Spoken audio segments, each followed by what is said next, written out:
The chapter opens with a close-up of breakfast being prepared.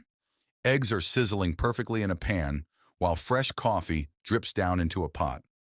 Our main guy, a 36-year-old named Takaharu, looks out with a tired expression as he drinks his coffee at a low table.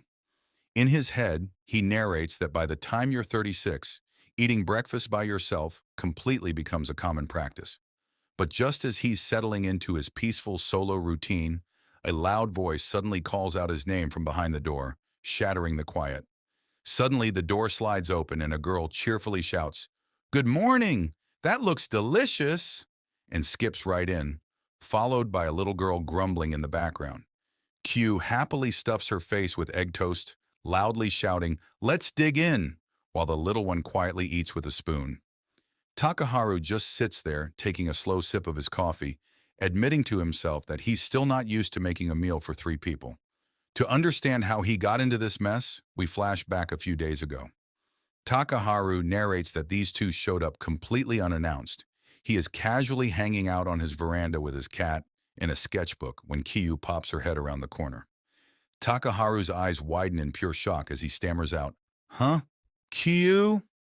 He asks her what on earth she's doing in his backyard, and Kyou just waves with a bright, careless smile, casually saying, "Well, long time no see."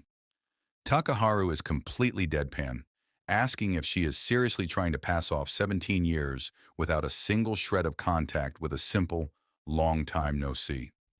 Talk about casual. Takaharu immediately gets suspicious, looking down at Kyou with an exasperated frown. He tells her, "Seriously, what are you doing? I'll at least let you explain yourself before I call the police." "Are you robbing me?" Kyou instantly flusters, shouting that he's got it all wrong, and explains that she actually came here to ask him for a massive favor.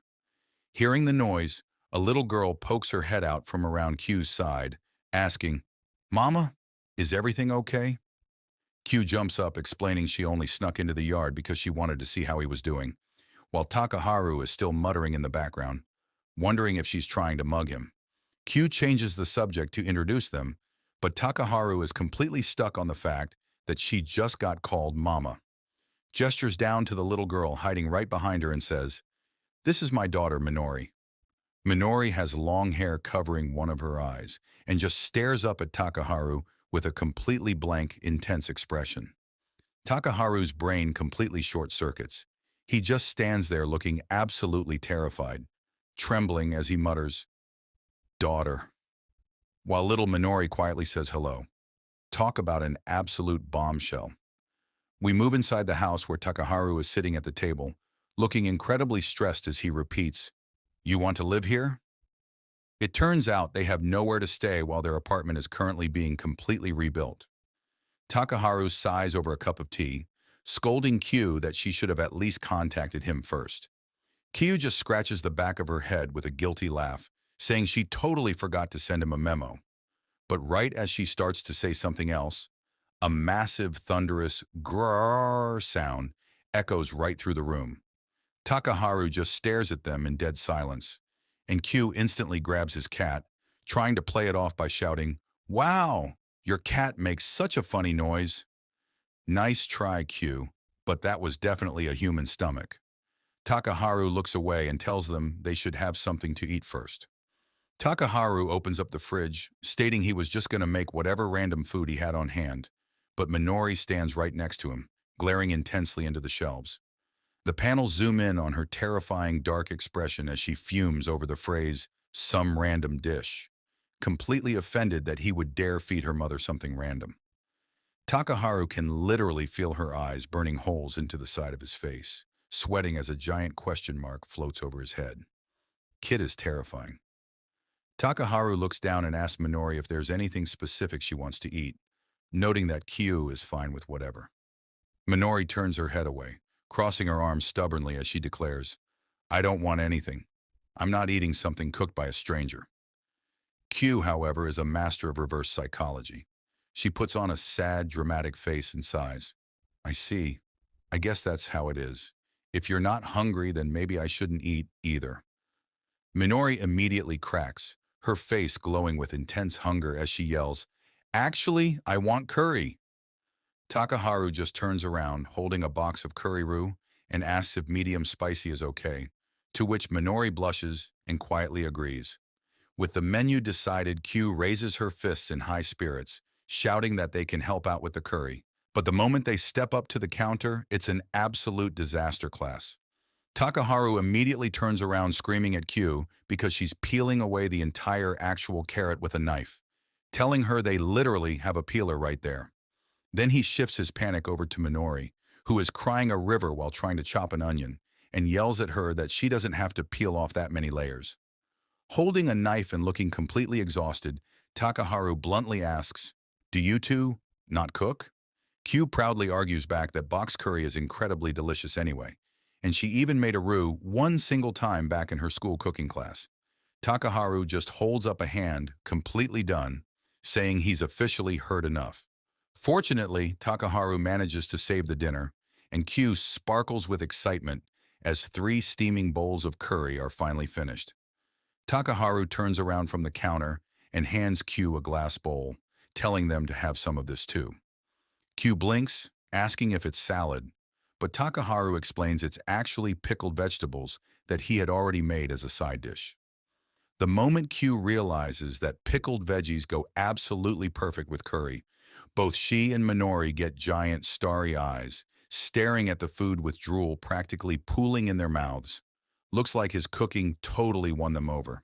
We pick up right where the delicious curry dinner left off. Kyou's face completely lights up with pure joy as she asks, "Huh? You mean it's really okay if we stay here?" Over at the sink, Takaharu is casually washing the dishes, deadpan as always. He looks back and says, "Well, I have the spare room and dishes. I know I'm the one asking this of you." But Kyou immediately looks a bit worried, sweat dropping as she asks him, "But you don't get scammed too often, do you? You're way too kind." Takaharu instantly looks annoyed, thinking to himself, "Are you really in a position to be saying that?" Still, looking away with a soft expression, he admits he just thought it wouldn't be too bad having some more life in the house. Takaharu tries to play it cool, thinking, "It's absolutely not because I'm weak to that smile."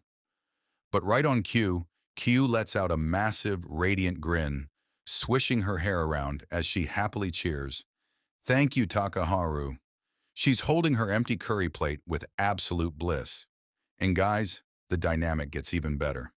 Kyou instantly gets starry eyes, drooling a little bit as she realizes, now I'll get to eat Takaharu's food every day. Takaharu just stares at her from behind and bluntly says, "I can hear you." She is not even trying to hide it. Kyou immediately rushes over to her daughter, raising her hands in the air and loudly celebrating, "Minori, we found a place to stay.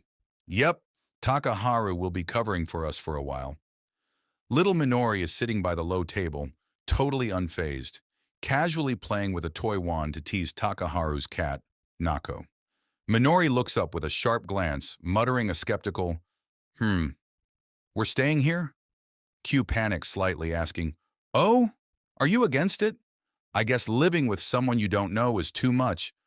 But Takaharu just watches them, realizing Minori isn't even paying attention to her mom. She's completely occupied playing swishy-swishy with Nako. Honestly, the cat has already accepted her, so there's no turning back now. Takaharu breaks the ice, asking, "So, how are we going to do this today? It's late, so I don't mind you staying over, but what about your clothes?" Kyou gets a massive light bulb moment and confidently wags her finger, boasting, "I thought something like this might happen. I have prepared a change of clothes." She proudly yanks open her bag to show off a crisp white shirt, but she pulls it out so fast that a whole pile of laundry flies out with a loud whomp. Takaharu looks down, sweating, and deadpans. "I can see your underwear in there." Kyou instantly collapses to the floor in pure embarrassment, letting out a panicked, "Eek!" and desperately hiding her face. Takaharu crosses his arms with a highly suspicious look, realizing she prepared all of this in advance. She completely knew he'd let them stay. Talk about calculated. To break the awkward tension, Takaharu leads them out of the room saying, "Let me show you to the second floor." He notes to himself that Kyou probably already knows her way around anyway, considering their past. He points down the hallway, explaining that they can use the spare room however they like, adding that the restroom is right over there and the bath is downstairs. But as they walk, Minori glances over and notices a closed door, casually asking, "What's this room?" Before she can even twist the doorknob, Takaharu completely loses his mind. He slams his hand against the wall with a loud bam, his face dripping with sweat as he screams, "Whoa, you're too young to go in there." "Whoa, hold on a second, Takaharu. What exactly are you hiding in there?" Minori gives him the ultimate judgmental stare, while Kyou looks on curiously. Takaharu immediately stammers, "No, it's my office." Kyou smirks, instantly teasing him with a playful, "At least let me see," while Minori demands, "Then let me see." Takaharu holds his ground, sweating as he tells them, "You can't see it either." Kyou hugs Minori from behind, both of them pouting dramatically as Kyou whines, "Oh, me neither. That's kind of suspicious." They start gossiping right in front of him, with Kyou guessing maybe he's secretly running a candy shop, while Minori, looking completely sinister, fires back, "No, it's definitely something worse, like making moonshine." Takaharu looks absolutely defeated, groaning that they can call it whatever they want as he walks away to ready the bath. Kyou cheerfully accepts the offer, grabbing her clothes and heading off, telling her daughter, "Minori, be a good girl and wait here, okay?" Minori quietly complies, giving a small, "I get it," while her mom pats her on the head. Cut to a few moments later, and it's an absolute freeze frame of pure awkwardness. Takaharu and Minori are sitting on opposite sides of the low table in total silence. Suddenly, Minori slams her hands down on the tatami mat with a loud thump. She glares across the table with an incredibly intense, dark expression, directly challenging him. "Hey, I'm thirsty. Give me something to drink. Who do you think you are?" Yikes. The mom leaves for 5 minutes, and the claws immediately come out. Takaharu, keeping his cool, lists off some options. "A drink? Is coffee okay? Green tea? Black tea?" Minori shoots down every single one with a totally blank chibi face. "Too bitter. I don't like green tea. Don't want it." Takaharu's veins pop with a major irk mark as he asks, "Then what do you want?" Minori smugly rests her chin on her hand and demands, "Something sweet." Takaharu pauses to think, looking down at Nako, the cat, who lets out a cute meow. Seeing the cat gives him a brilliant idea. He turns back to Minori, holding up a little cartoon carton, and asks, "How about some milk?" Minori's face instantly turns into a sour pout as she fumes. "Are you making fun of me?" Takaharu decides to pour her a mug anyway, handing it over while holding Nako and saying, "Here you go. It's good."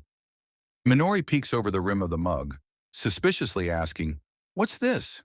She takes a giant gulp, but the second the liquid hits her tongue, her eyes pop open in absolute shock. She looks down at the clear liquid, completely stunned, realization setting in as Takaharu deadpans, "That's water." Minori completely loses it, splashing the water around as she screams, "You tricked me." Takaharu chuckles, putting a hand over his mouth as he admits, "Sorry, that was a joke." Minori is radiating a dark, terrifying aura of pure rage.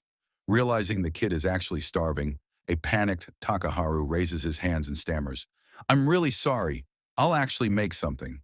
"Don't mess with a hungry child, Takaharu." We move into the kitchen where Takaharu decides to show off some actual barista skills. Minori stands right next to him, staring intensely as he begins the preparation. Step 1. He places a stapleless tea bag into a mug with a very small amount of water. Step 2. He pours in a generous splash of fresh milk. Step 3. He opens up the microwave with a quick toque and pops the mug inside to heat it all up. A few moments later, he turns around and hands over a beautifully steaming mug, smiling as he says, "Here, a roasted green tea latte. I also put some sugar in, so it's sweet." Minori sits back at the low table, carefully blowing on her warm drink. She quietly mutters, "Thank you," and Takaharu simply responds with a calm, "You're welcome." Nako, the cat, slinks by the table, and Minori takes a sip, a blissful aura surrounding her as she whispers, "Tasty." Her small compliment makes Takaharu smile as he thinks, "I should give her some milk too." He kneels down on the floor to place a small dish down for the cat, adding aloud, "This one's for cats, though." The room falls into a peaceful silence as Minori quietly sips her latte and Nako greedily laps up the milk. Takaharu just watches the two of them, amusedly thinking to himself, they really quiet down once they're fed, huh? Wow, he really just grouped a kid and a cat into the exact same category. Classic. The quiet moment is broken when the sliding door suddenly pops open, revealing Kyou completely refreshed and stepping into the room with steam rising around her. She cheerfully calls out, "I'm done with my bath." Minori turns around, surprised, while Takaharu sits back at the table, casually flipping through a book. Kyou immediately rushes over to her daughter, leaning in with wide eyes as she asks, "What are you drinking? Did Takaharu make that for you?" Minori blushes a bit, nervously holding her mug close as she mutters a small, Yeah." Kyou giggles to herself, a smug smile breaking across her face as she beams. "Hey, hey, hey, hey. I'm glad you two are getting along." But oh boy, that was the absolute wrong thing to say. Minori completely snaps, pointing an aggressive finger across the room as she screams, "We are not!" Takaharu's face entirely drops into a look of pure exhaustion, sweating as he quickly chimes in, "We're not getting along." Q is just left floating in the background with a completely blank, "Huh?" while both her daughter and her ex-boyfriend simultaneously reject her wholesome family fantasy. Looks like they're synchronized in their denial at least.